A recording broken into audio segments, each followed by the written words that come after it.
our situation has become much worse than our Caribbean neighbors. This has arisen because of poor management of the pandemic. The first major spike in cases began last August and was worsened by the calling of a general election in the middle of that spike. And it is noteworthy that the health authorities announced the advent of community spread in Jamaica the day after the general election. Then, over the Christmas period, we witnessed the usual heavy influx of returning Jamaicans for the holidays.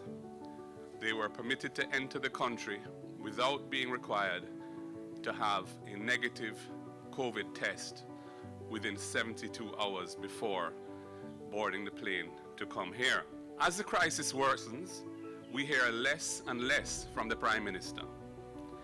In the earlier stages of the pandemic last year, he held lengthy press conferences on a daily basis. Now, we hardly hear from him as the crisis unfolds. He seems to be in hiding. Other countries have placed orders and secured sources of supply. Other countries have solicited gifts of vaccine and started to roll out their vaccination programs to their populations.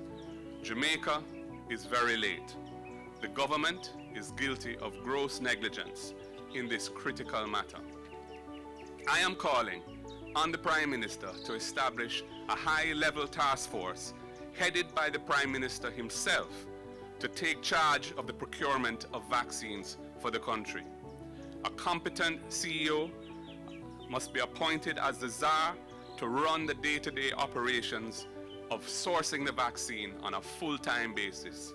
There should be weekly reports to the nation of the efforts and progress being made to do this.